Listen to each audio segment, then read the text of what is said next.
అవయవదానం రెండుగా ఉంటుంది. అంటే live related and live unrelated అని కూడా అంటాము. రెండవది అంటే మెడికల్ భాషలో దాన్ని అన్రిలేటెడ్ అవుతుంది. రెండవది చనిపోయిన తర్వాత జీవన్మృతులైనప్పుడు కుటుంబ సభ్యుల్లో ఉన్నటువంటి వాళ్ళు అవయవదానం చేయాలి అనుకుంటారు. అంటే ఒక అమ్మ కానీ, ఒక అక్క కానీ, నాన్న కానీ, అన్నయ్య కానీ, తమ్ముడు కానీ, చివరికి భార్య కానీ, ఈ రక్త సంబంధికులైనటువంటి వాళ్ళని మనము లైవ్ రిలేటెడ్ అంటాం. అంటే బతికి ఉండి వాళ్ళ కుటుంబ సభ్యులకి ఇవ్వాలనుకున్నటువంటి వాళ్ళు రక్త సంబంధికులు అవుతారు. చట్టరీత్యా వాళ్ళు రిలేటెడ్ అవుతారు. కానీ ఒకే ఒక అన్రిలేటెడ్ థింగ్ని చట్టం ఒప్పుకుంటుంది. అది భార్య కానీ, భర్త కానీ. అంటే అమ్మ, నాన్న, అక్క చెల్లెలు, అన్నదమ్ములు, పిల్లలు, భార్య, భర్త, వీళ్ళు కిడ్నీ ఇవ్వడానికి, ఒక అవయవం ఇవ్వడానికి కుదురుతుంది. నేను అనుకున్నట్టు రెండే మాత్రం చెప్తున్నాను, లివర్ అండ్ కిడ్నీలో మాత్రమే చెప్తున్నాను. మిగతా అవయాలు ఇవ్వడానికి ఒకటే గుండె ఉంటుంది కదా, ఒక గుండె తీసి ఇవ్వడం అంటూ జరగదు. సినిమాలో సాధ్యం అవుతుంది కానీ నీ జీవితంలో ఇట్లాంటివన్నీ గమ్మతులు సాధ్యం కాదు. సో కాబట్టి ఇక్కడ వాళ్ళు కుటుంబ సభ్యులు ఇవ్వాలి. అయితే చట్టరీత్యా సాధ్యం కానటువంటివి చాలామంది ఆథరైజేషన్ కమిటీ ద్వారా కొందరు చేస్తూ ఉంటారు.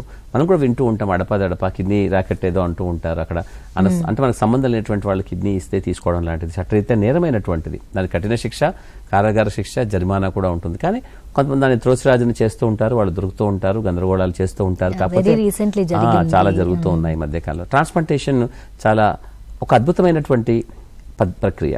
అది చాలా నైతిక విలువలతో కూడినటువంటిది. కేవలం శాస్త్రీయ ధర్మమే కాదు, దాంట్లో కొంచెం నైతిక విలువలు కూడా ఉంటాయి. కాబట్టి సమాజము, చట్టము దానికి కొన్ని ఒక గౌరవాన్ని ఆపాదించి దానికి కొన్ని సూత్రాలు ప్రతిపాదించింది. అంటే ఎవరు ఇవ్వాలి, ఎవరు ఇవ్వకూడదు అలా అనేసి. అంటే ఎవరు పడితే వాళ్ళు కిడ్నీలు అమ్ముకుంటాము, మేము మాకు ఆర్థికంగా సమస్యలతో బాధపడుతున్నాము అని చెప్పేవాళ్ళు అలాంటి కిడ్నీలు అమ్ముకోవడం అంటూ కుదరదు.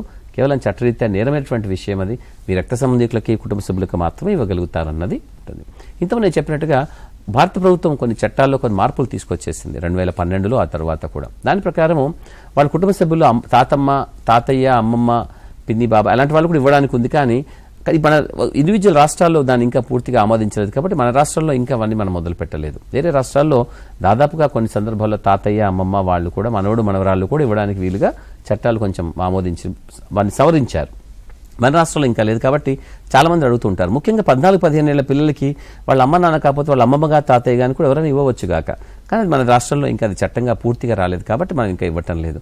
ప్రస్తుతం అయితే అమ్మ, నాన్న, అక్క చెల్లెలు, అన్నదమ్ములు, పిల్లలు, భార్య, భర్త వీళ్ళు మాత్రమే చట్టరీత్యా కిడ్నీలు కానీ, అవయవం కానీ డొనేట్ చేయడానికి సాధ్యమవుతుంది. ఇకపై నేను చెప్పినట్టుగా ఇంటెన్సివ్ కేర్లో జీవన్మృతులై ఉన్నటువంటి వాళ్ళు దాదాపుగా అందరూ కూడా జీవన్మృతులు అయ్యారు అని చెప్పి నిర్ధారణకు వచ్చేసిన తర్వాత వాళ్ళందరూ తప్పకుండా వాళ్ళ శరీరంలో ఉన్నటువంటి అవయవాలను ఇవ్వగలుగుతారు. అలాగే నేను చెప్పినట్టుగా కొన్ని సందర్భాల్లో ఏదైనా అనారోగ్య సమస్య వాళ్ళకి వాటిల్లేదు. ఉదాహరణకి గుండె జబ్బు బాగా ఉంది, గుండె పంపు బాగలేదు అనుకుందాం. అతను చనిపోయాడు, జీవన్మృతుడు అయ్యాడు, అతను అవయవాలు ఇవ్వాలి. గుండె ఇవ్వడానికి ఉండదు కదా, గుండె ఆల్రెడీ పాడైపోయింది.